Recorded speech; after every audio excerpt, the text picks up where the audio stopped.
유인물 좀 보시기 바랍니다.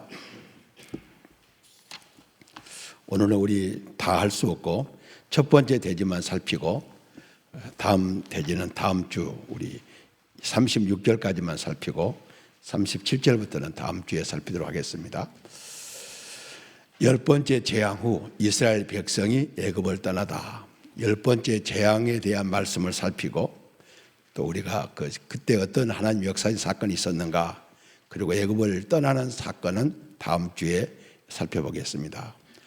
한 개인이나 한 민족, 한 국가의 모든 역사는 하나님이 주권적으로 통치하고 있다. 하나님께서 민족, 이방 민족이나 어느 나라를 통치하실 하나님의 섭리 가운데 있습니다. 우리가 잘 아는 대로 바벨론, 메데, 바사, 헬라, 노마, 서양의 중동 지역을 중심으로 강력한 세계를 제패하는 국가들이 일어났습니다. 바벨론, 메데, 바사, 헬라, 노마. 이 나라들이 어떻게 이렇게 흥망성쇠가 바뀌어졌는가? 세상 역사가들은 세상 역사 속에서 원인을 찾지만 성경을 보니까 예수님 오실 준비를 위해서 그렇게 됐어요. 특별히 다니엘서에서 그 나라들의 흥망성쇠를 그대로 순서대로 잘 표시해놨고 그대로 이루어졌음을 우리는 보게 됩니다. 대한민국 분명히 하나님께서 말세에 세우신 나라입니다. 그런데 교회가 그 역할을 바르게 담당하지 못하면 세상이 시끄러워져요. 우리는 늘 생각할 것은, 제가 저는 학교 때 설교도 그 내용입니다.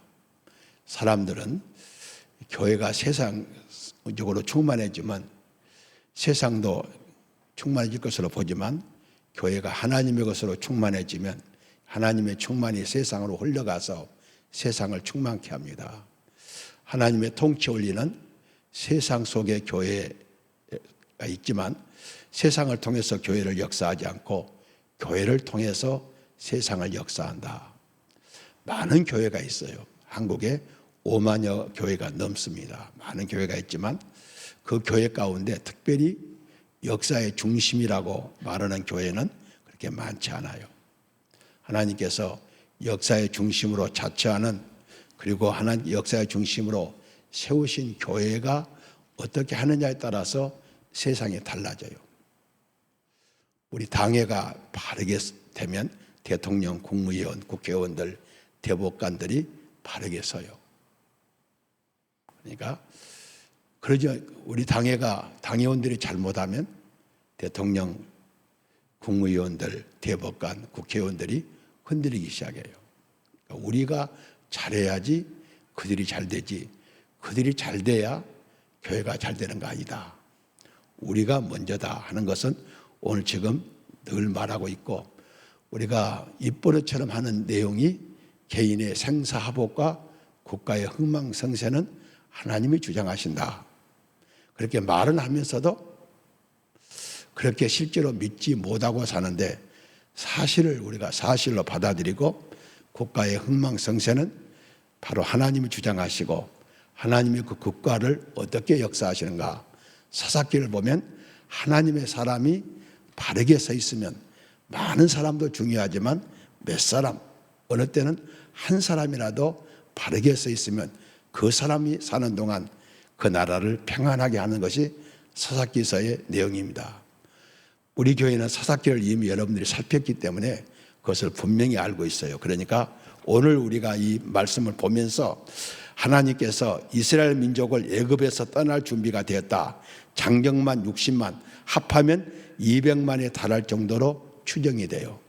이런 역사가 어떻게 일어나는가? 역사의 그 시발점을 우리는 찾아봐야 돼요. 역사가 어떻게 시작되는가? 이 역사에 물론 아담 이전에 하나님 창세전에 예정하신 내용이지만 성경에 기록된 내용만 찾아보면 이 역사가 일어나기 600년 전에 하나님이 역사를 시작했어요. 창세기 15장 우리 지금 유인물에 나와 있습니다. 13절로 14절 말씀 보면 하나님께서 아브라함에게 약속하십니다. 가나안 땅을 주시고 백성들을 번성케 하신다고 약속했는데 그 번성케 하는 내용이 이방의 객이되 400년 동안 객이 되게 하고 거기서 많은 민족을 이루게 하고 노예 생활을 하다가 나오게 될 것이다. 나올 때는 그냥 나오지 않고 금은 폐물, 많은 물질을 가지고 나올 것이다. 그렇게 600년 전에 약속했어요. 약속해서 애굽 땅으로 들어가는 기간이 한 200년 걸렸어요. 아브라함에게 말씀하시고 이삭과 야곱을 거쳐서 야곱이 130세가 될 무렵에 200년이 지난 후에 이제 구체적으로 내려가요. 내려갈 때 야곱에게 약속해요. 큰 민족을 이루고 다시 올라오게 하겠다. 46장 3절에 말하고 있어요.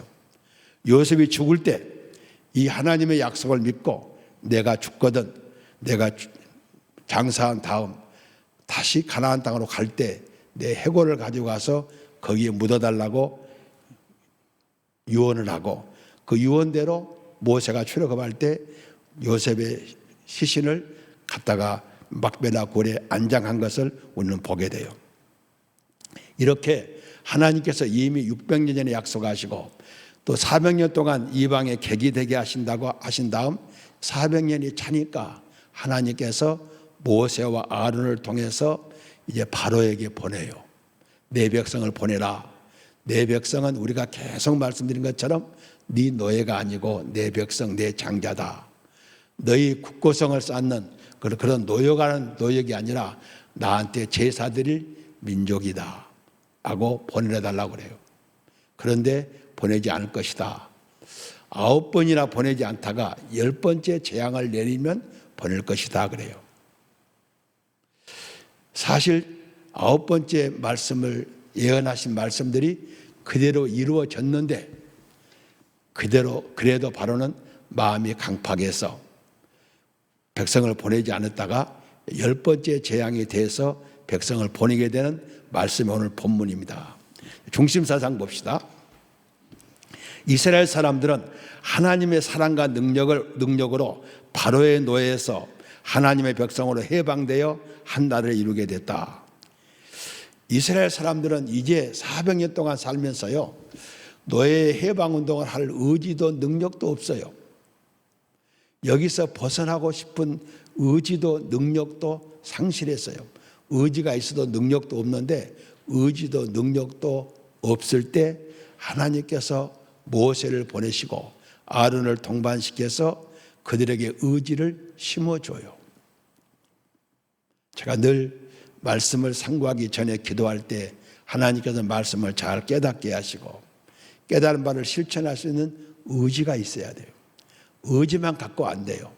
그 의지를 행사할 수 있는 환경을 조성시켜 줘야 돼요. 우리는 의지 갖고 우리 의지가 너무 약하고 능력이 없어서 그 일을 실천하지 못하니까 하나님께서 그런 환경을 조성시켜 줘야 우리가 그 일을 할 수 있어요. 그래서 우리가 먼저 깨닫게 하시고 하나님의 선한 일을 할 수 있는 의지를 주시고 능력을 주시고 그 능력은 환경을 조성시켜 주셔서 우리가 그냥 해 나갈 수 있도록 제가 늘 그런 기도를 하니까 여러분도 그런 기도를 늘 하셔야 돼요. 그러니까 하나님께서 우리에게 어떤 일을 시키실 때 우리에게 의지를 주시고 능력을 주시고 내 능력이 행사될 수 있는 환경을 조성시켜 주잖아요. 김하자 권사가 뒤로 간다고 하는데 안 물을 줄 알고 뒤로 갔는데 계속 물을 테니까 하나님께서 그 기도를 계속해야 돼요. 하나님은 그냥 주면요 지가 잘난 줄 알아요. 김하자가 얼마나 똑똑한 여자예요. 그러니까 뭘 지가 하면 지가 잘나서인 줄 알아.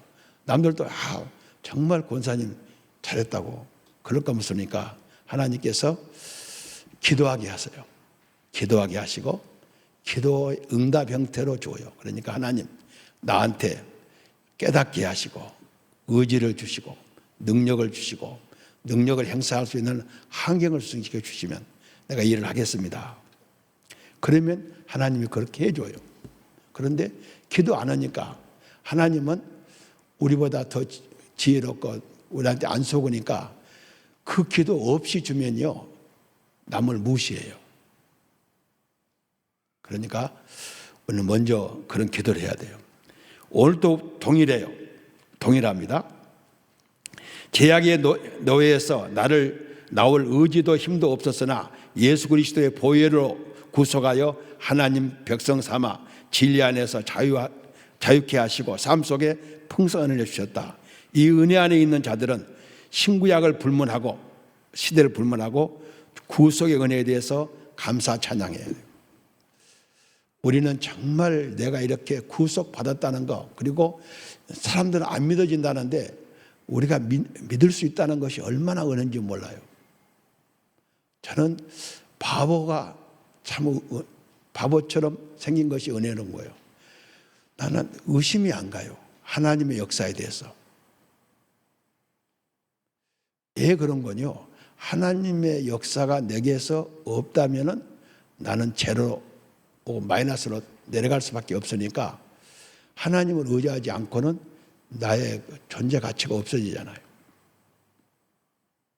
그래서 능력은 없어도 하나님의 능력을 의심하진 않아요.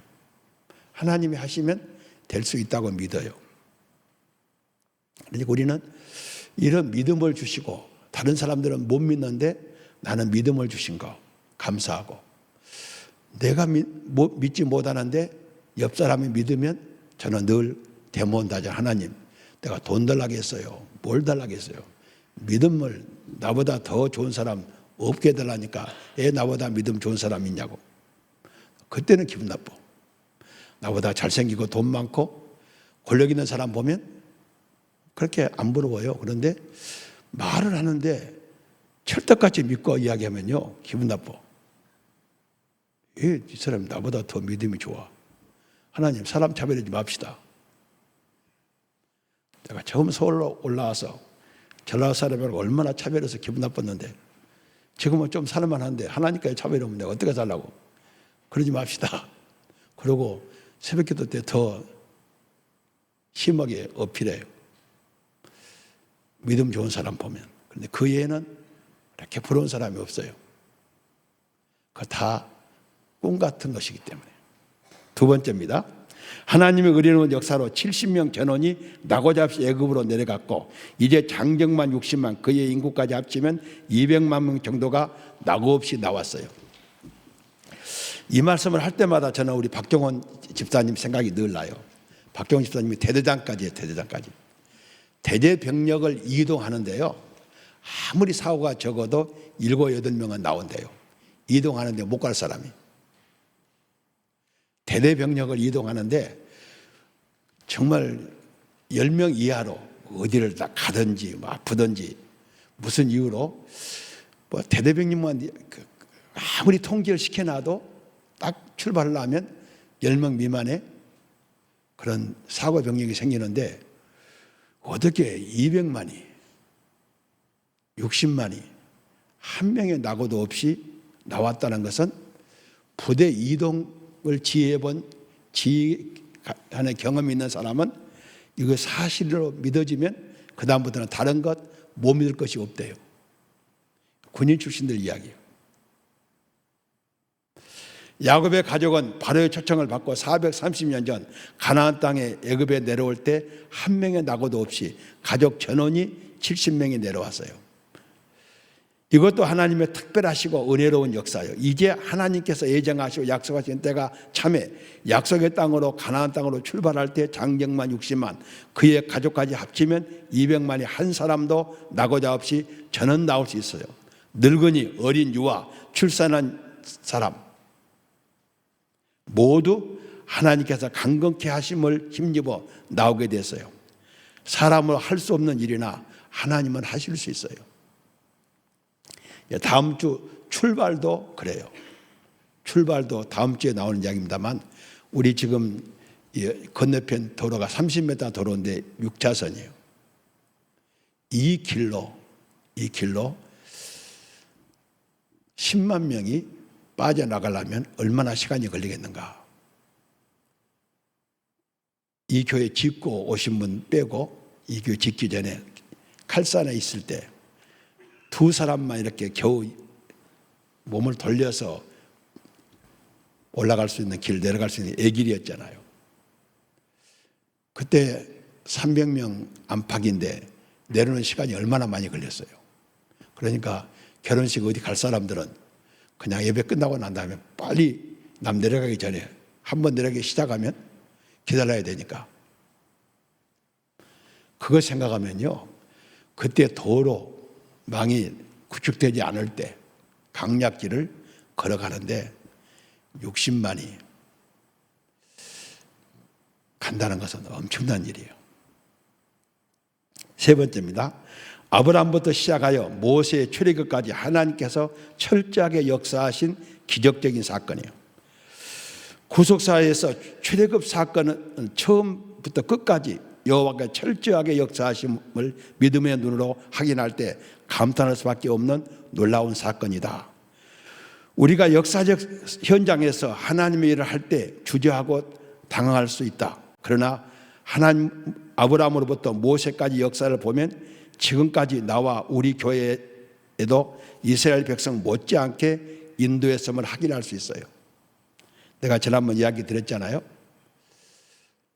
백석대학 이사장을 하라 그럴 때요, 딱 말을 들을 때 예, 그렇게 말을 못, 깜이 아니라고 생각했어요. 내가 1분 몇 초 후에 그랬어요. 하겠다고 그랬어요. 그랬더니 않겠다 하겠다, 예, 하겠다 하냐고 하더라고요. 내가 평소에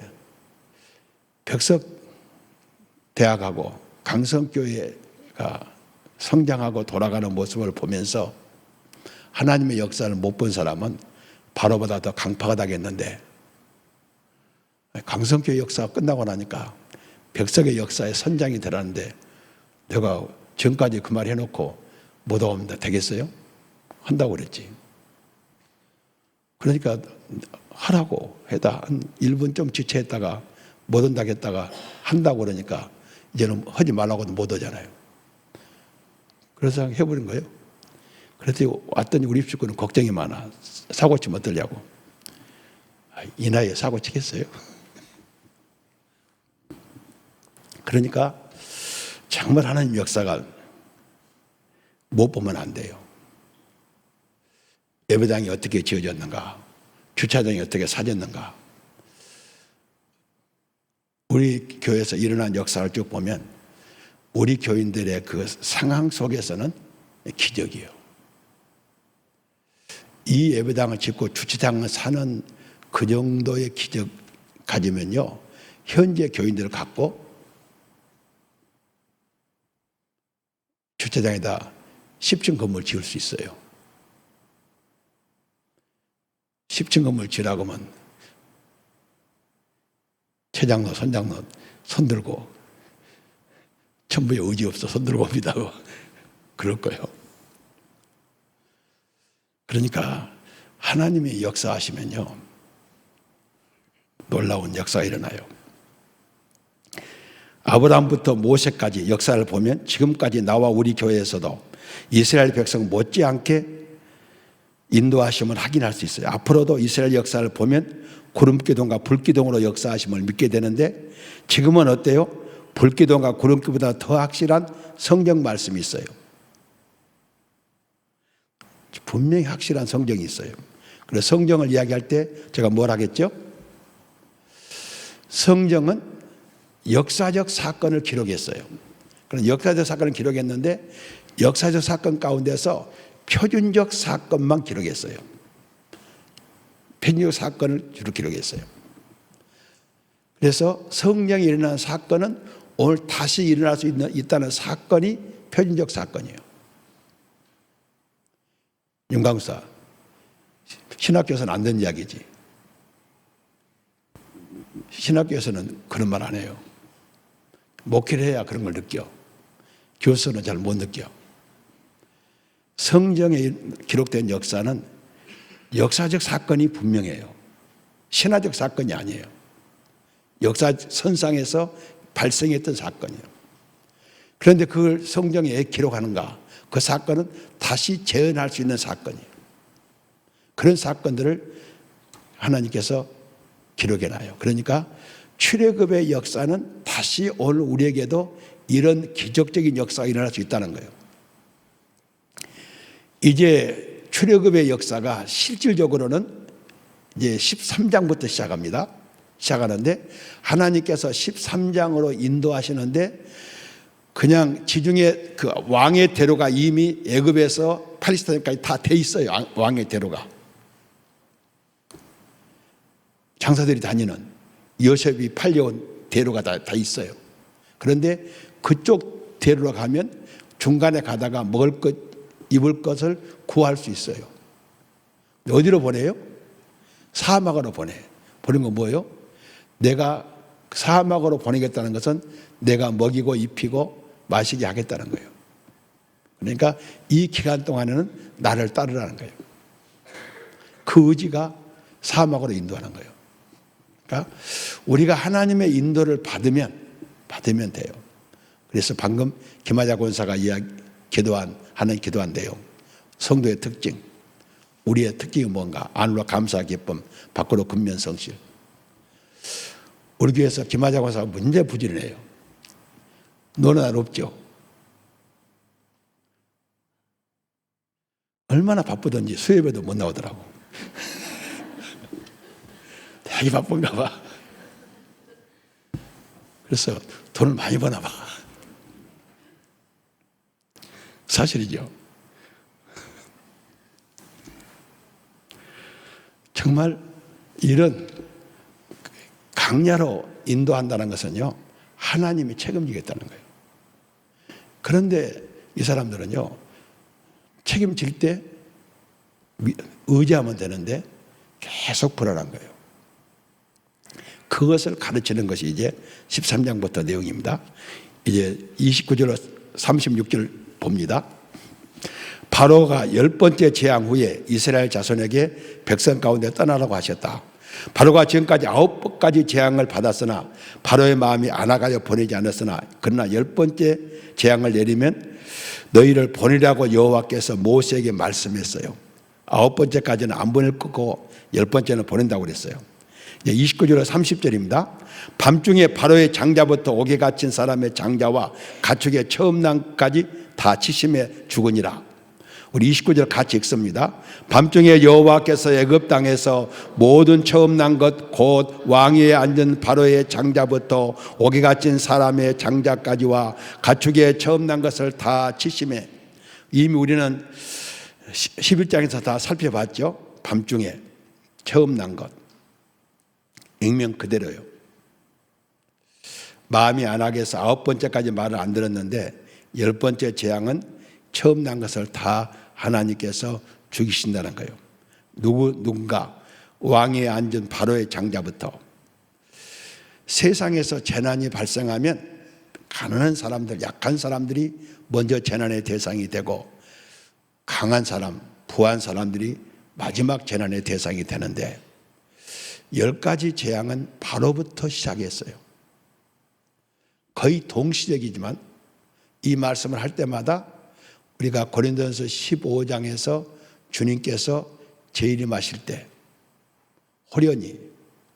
호련이란 것은 인간의 다리로 나눌 수 없는 시간을 호련히 하늘로부터 주님이 재림하세요. 그런데 그때 사람들의 시간은 잘 모르지만 하나님의 시간으로 세밀히 분석해 보면 죽은 자가 먼저 살아나고 우리 살아있는 자가 변화를 받아요. 그런데 인간의 눈에는 거의 동시적이에요. 첫 것들이 죽는데 거의 동시적으로 죽지만 하나님의 관점으로 보면 바로의 장자가 제일 먼저 죽어요.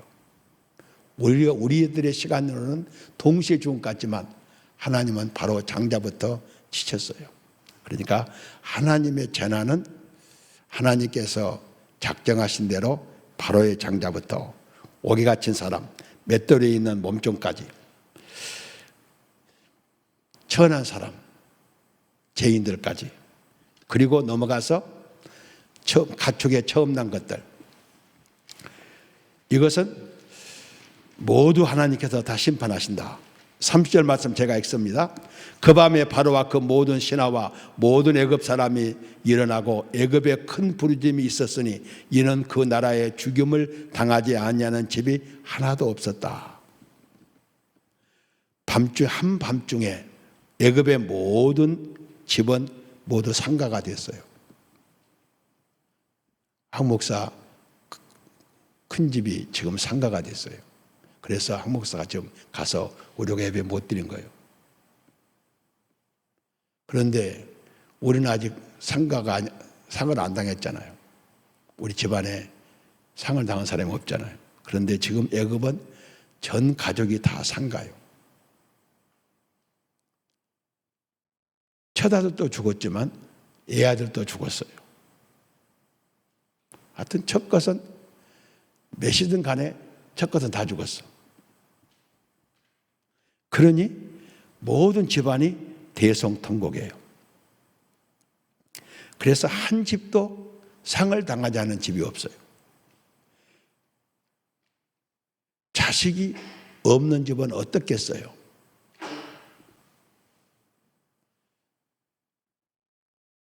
그 자식이 없는 사람은 예를 들어서 큰아들이 죽었을 거예요. 큰아들이 다 장자가 다 죽었으니까. 그런데 이 말은 한 집에도 자식이 없는 집도 큰아들이 죽어야 돼요. 그러니까 애굽의 한 가족도 상을 당하지 않은 집이 없었다는 거예요. 이것이 하나님만이 하실 수 있는 일이에요. 그런데 고센 땅에서는 그런 일이 없었죠. 31절로 32절입니다. 바로와 애굽 왕 바로는 이스라엘 백성에게 떠나라 하며 양과 소도 가져가란다. 31절 제가 읽습니다. 밤에 바로가 모세를 불러 이르되 너희와 이스라엘 자손은 일어나 내 백성 가운데서 떠나 너희 말대로 가서 여호와를 섬기며 그래요. 밤에 부릅니다. 직접 모세와를 불렀지만 직접 가지 않고 대신 바로가 신하들을 통해서 대신 부른 것으로 봐요. 다시 얼굴을 안 보기로 둘이 약속했으니까. 그리고 여기서 중요한 내용은 우리 7페이지 중요한 내용은 중간에 너희와 이스라엘 자손이 일어나 내 백성 가운데 떠나고 그래요. 지금까지 이스라엘 사람들은 자기 노예예요. 자기 소유예요. 그러나 이제는 자기 백성이 아니고 이스라엘 자손이라고 그래요. 하나님의 백성으로 자유를 선언해요. 자기 마음대로 할 수 없어요. 하나님의 섭리대로 그는 그 입에서 그 일을 해요. 선언합니다. 이스라엘 자손은 일어나 내 백성 가운데 떠나라. 이제는 이스라엘 사람들은 자기 백성이 아니에요. 이 아무리 악한 사람도요, 하나님의 도구로 쓸 때가 있어요. 우리가 잘 아는 것처럼 가야바, 그해 대제사장, 하나님의 대행기구의 대표예요. 그래서 예수의 죽음의 성적을 그 입을 통해 선언해요. 한 사람이 많은 사람을 위해서 죽어야 된다. 그러니까 예수를 죽여서 우리 모든 백성들을 살리자. 그런 의미로 가야바는 예수의 죽음을 이야기했는데 액면 그대로 예수님은 한 사람이 많은 사람을 위해서 대속의 죽음을 죽으실 것을 그의 대상인 가야바의 입을 통해 선언했다고 요한복음 11장에 선언해요. 그러니까 하나님께서 선한 사람을 통해서도 역사하시지만 악한 사람을 통해서도 그 사람의 입을 통해서 하나님의 말씀을 선포할 때가 있다는 거예요. 이제서야 바로는 이스라엘 사람들이 자기 노예가 아니라 하나님의 백성 이스라엘 사람으로 인정을 해요. 그리고 가서 여호와를 섬기라는 거예요. 지금까지는 왜 너희들이 여호와를 섬기냐? 너희들은 내 노예요. 나도 신이요. 나를 섬겨야지. 그랬는데 이제는 자기가 신이 아니고 너희는 참 신인 여호와를 섬기라고 말할 수밖에 없어요. 하나님의 역사는요, 사람이 어떻게 할 수 없어요. 바로가 이 선을 하고도 곧 후회해서 다시 군대를 다시 출격시키잖아요. 그러니까 우리도 하나님의 손에 선하게 쓰임받는 의의 병기가 돼야지 바로처럼 불의의 병기로 사용되는 것은 좋지 않습니다. 우리 32절 같이 읽습니다. 너희가 말한 대로 너희 양과 너희의 소도 몰아가고 나를 위하여 축복하라 하며. 얼마나 놀라워요. 지금까지는 장정만 가라, 사람만 가라, 재산은 놔두고 가라. 그런데 이제는 뭐라고 그래요? 다 너희가 재산을 가지고 가라는 거예요. 이제는 허용해요. 넘어가서 8페이지 나를 위하여 축복하라. 지금까지 애굽 사람에게 신으로 대접받았어요. 이스라엘 사람들에게도 신으로 대접받기를 강요했어요. 그러나 이제는 여호와의 능력과 모세의 권위 앞에 압도되어 자신은 한 인간으로서 하나님께 제사 드릴 때 우리를 위해서 축복해 달라는 거예요. 이것이 하나님만 하실 수 있어요. 그래서 모세가 힘들어할 때 내가 바로 앞에 너를 신이 되게 하겠다. 그래서 바로가 모세를 볼 때 노예로 볼 수 없어요. 그 위엄을 줘서 신으로 보게 했어요. 33절로 34절입니다. 바로뿐만 아니라 애굽의 백성들도 이스라엘 사람들에게 애굽 땅에서 떠나기를 촉구해요.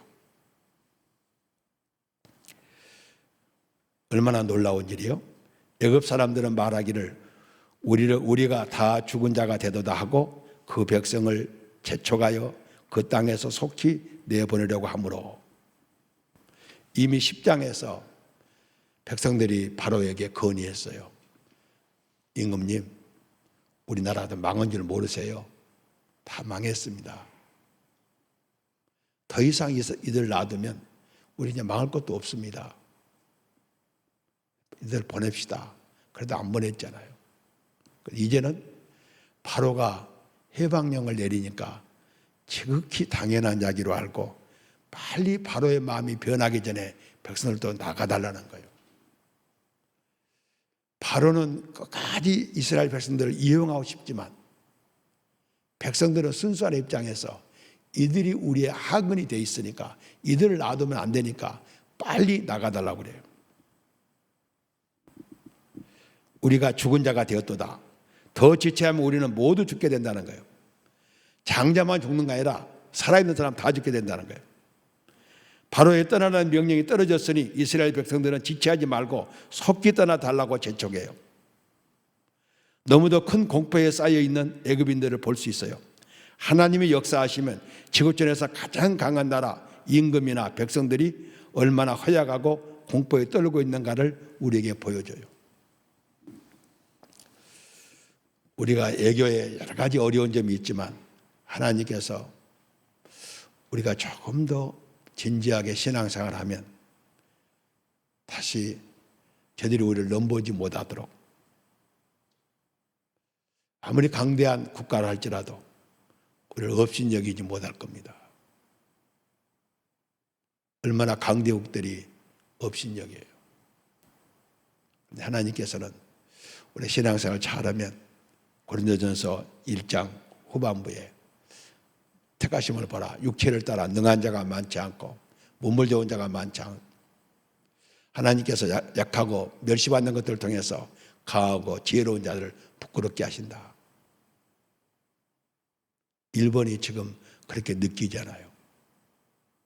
도저히 자기들을 따라올 수 없다고 생각했는데 턱밑까지 따라붙고 어느 것은 추월하니까 이래서는 안 되겠다고 하지 않아요. 그래 보복을 해봐도 하나님께서 우리와 함께 하시면 그 보복이 소용없고 오히려 우리가 성장하는 계기로 만들 수 있어요. 이것은 국가 간도 그렇고 개인 간에도 그렇고 하나님의 백성과 이방인들 사이에도 우리는 그렇게 느낄 수 있어요. 우리가 하나님께서 우리의 권위를 줘야 돼요. 그 백성이 발교되지 못한 반죽 담은 그릇을 옷에 싸서 어깨에 매니라. 독촉하니까 이제 빨리 나가려고 준비를 해요. 이것은 이미 6월절 예식에서 우리는 알았어요. 오늘 마지막 이제 말씀입니다. 급하게 왔는데 오늘 이 말씀이 우리에게 핵심이에요. 아무리 급하여도 말씀의 성취를 위해 애굽인들에게 은금 패물과 의복을 구하여 풍성한 재물을 가지고 나가야 한다. 예수님께서 메시아의 심을 증거하기 위해서 구약의 예언대로 다 사셨어요. 저는 설교해보고 강의해보면 건강을 알 수 있어요. 지금은 좀 좋은 것 같아요. 제가 물을 안 마셔도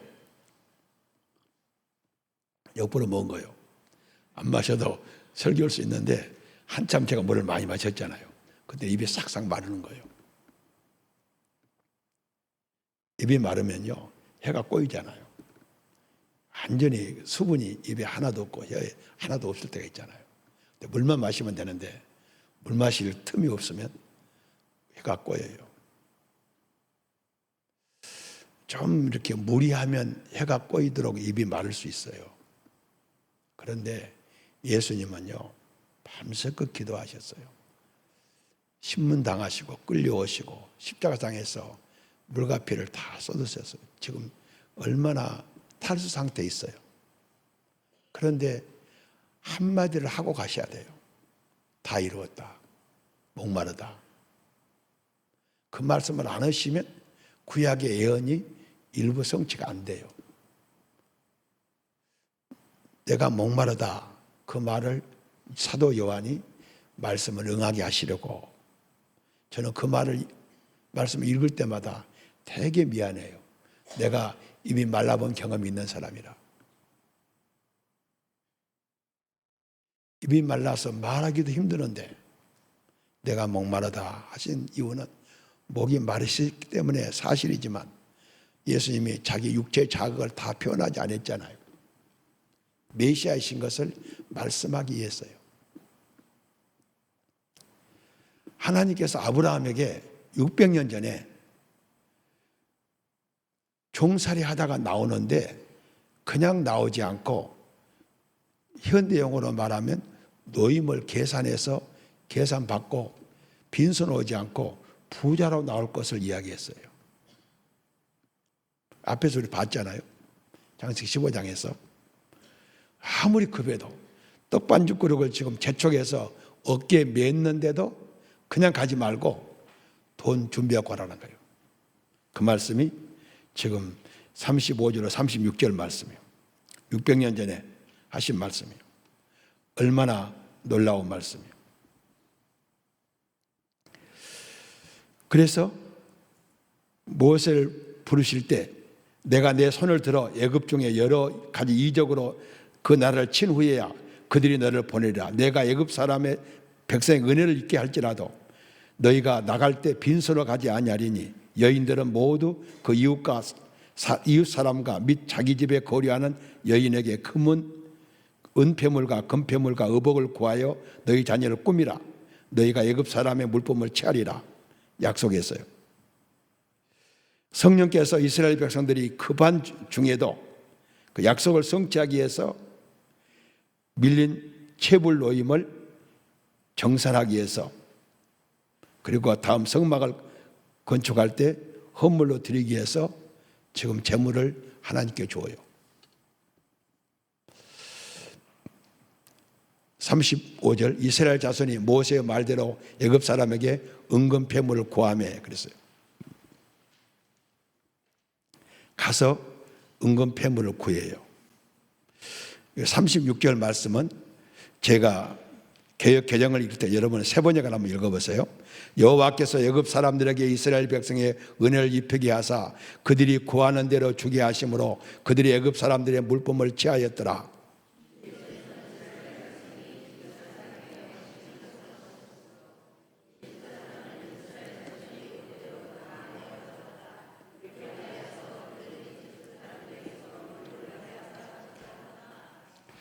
정말 이 말씀은요 우리에게 기적적인 말씀이잖아요. 여호와께서 애굽 사람에게 이스라엘 사람 백성의 은혜를 잊게 하사 그랬어요.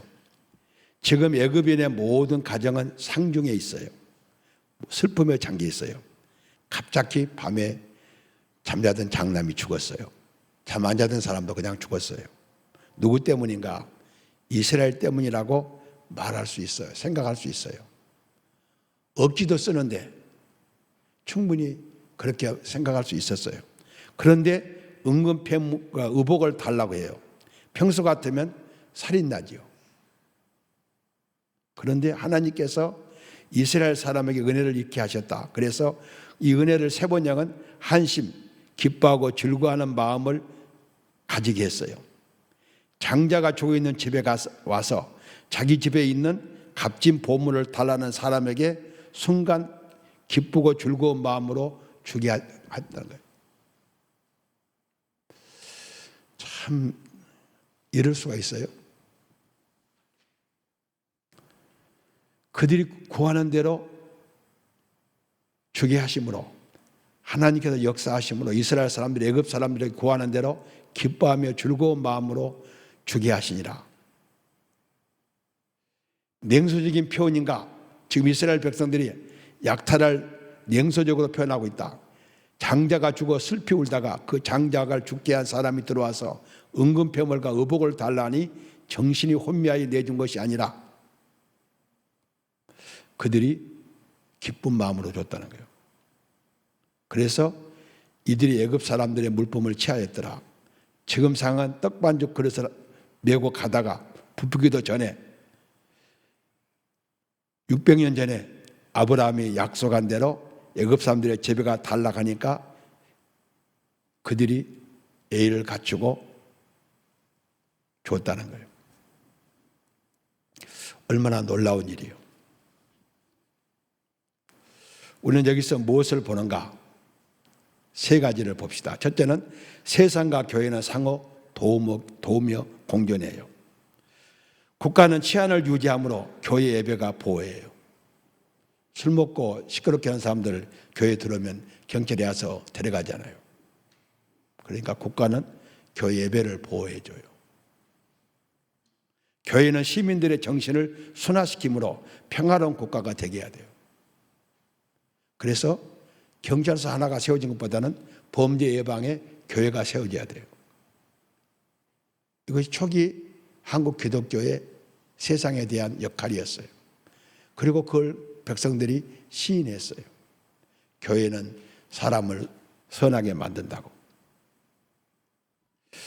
그런데 국가는 얼마 못 가서 교회를 강압적으로 예속시키며 자유를 박탈하고 자신들을 성질하고 강요해요. 국가가 강해지면.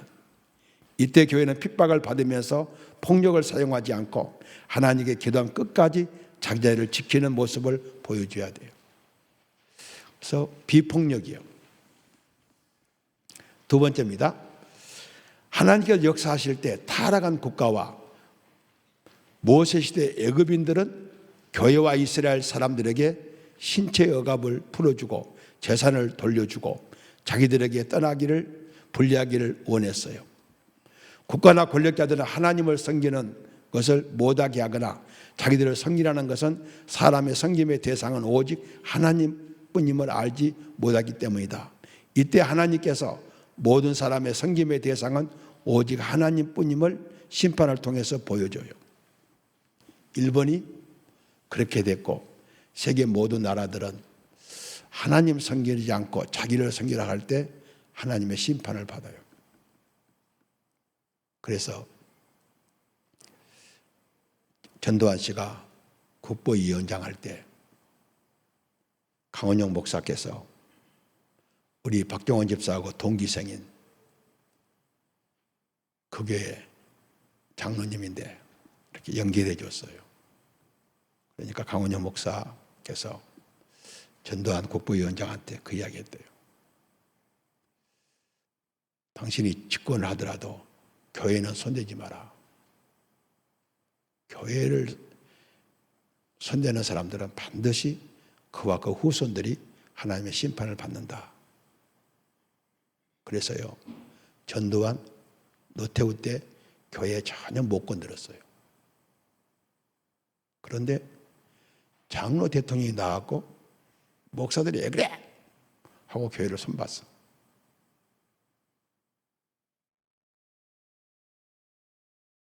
세상 사람들은 교회 무서운 줄 알아요. 교인들은 교회를 안 무서워해. 이상해. 세상은 무서운 줄 아는데. 여러분도 교회는 사랑의 공동체지만 교회에 결정적 타격을 주면 무섭다는 것을 알아야 돼요. 강원영 목사님이 그 이야기를 해서 그 두 군인 출신 대통령들이 그 말 잘 들었대요.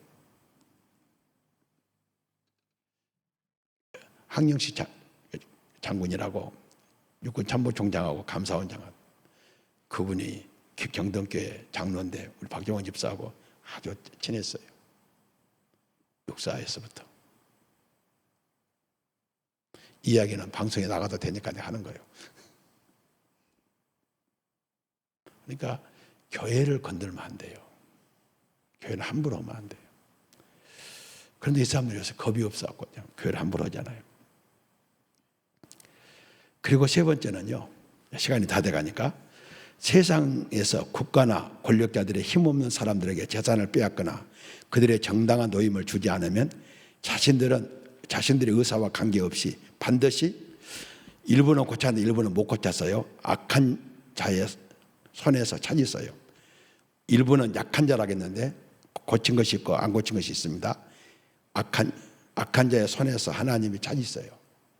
그러니까 돈을 벌 때 사회 질서를 해하거나 아이들 건강을 해하거나 그런 것으로 돈을 벌면 그렇게 오래 안 가요. 그러니까 우리가 권력도 돈도 모든 것은 이 부분에 약한 사람들을 상처를 주고 손을 입혀서 하면 안 된다는 거예요. 성경 구절이 있어요. 보라, 너희 밭에 추수한 분꾼에게 주지 아니한 싹이 소리 지르며 그 추수한 자의 우는 소리가 만군의 주의 귀에 들리느니라. 그가 가난한 자의 억울함을 풀어주며 궁핍한 자의 자손을 구원하며 압박당하는 자를 꺾으리로다. 하나님은 그렇게 오래 안 가서요. 우리들은 3, 4대 가면 오래 간다고 생각하는데 오래 안 가요. 하나님은 지금까지 공의롭게 이 역사를 쭉 진행해 오셨어요. 그러니까 우리가 억울한 거 너무 어필하지 마세요. 하나님께 맡기고 더 우리가 또 다시 시작하면 하나님은 반드시 채워줘요. 마지막 교훈의 말씀하고 마치고 결론은 다음 주에 합니다. 사람들의 눈은 지구상에 자신의 주변에 발생하는 표면적 모습만 보고 거기에 나타난 사람들의 행적, 업적만 평가한다. 그러나 말씀을 통해서 하나님의 주권적 섭리를 보게 되면 우리 주변에 나타난 어떠한 경미한 사건도 하나님의 주권적 통치 안에서 운행하고 있는 것을 확인하고 하나님의 섬세하고 원대한 역사에 감탄하게 된다. 반드시 그러게 돼요. 그래서 계속 세상에서 떠드는 이야기 아니에요. 신앙 세계에서 하는 이야기 아니라 악인들의 후손과 선인들의 후손들을 보면 악인들의 후손들이 잘 될 것 같지만 결과적으로 선한 사람 후손들이 더 잘 된다. 그 대표적인 자연현상은 토끼하고 호랑이하고, 호랑이는 계속 번성하고 토끼는 다 진멸할 것 같지만 호랑이가 지금 없어졌어요. 토끼는 살아있고. 악한 사람들은 계속 번성하고 선한 사람들은 계속 그렇게 되는 것처럼 보여요. 세상은 다 그렇게 말하고 있어요. 또 현실처럼 보여요. 가난이 대물림되고 노스쿨도 가난한 사람 못 가고. 그런데 하나님의 공의는 반드시 그렇게만 안 둬요. 한 번씩 땅을 갈아엎듯이 뒤집어 엎어요. 이것이 역사였어요. 우리는 현실만 보고 하나님의 현장의 심판을 못 볼 수 있고 영원한 심판을 의식하지 않을 수 있지만 이렇게 된다는 거예요. 우리는 그것을 믿고 지금 우리가 순기능, 제가 지난 감사절 때 그랬잖아요. 역사적으로 현재 지금 이 나라 자유민주 체제하에서 하나님이 약속하신 것을 받아 누리기에 가장 좋은 나라예요. 무엇이 걸려 있는지 나는 보면 조금은 알겠어요. 말하면 삐지니까 말 못하지. 진짜 안 삐진다고 약속하면 내가 말해줄 수 있는데 도저히 말 못하겠더라고.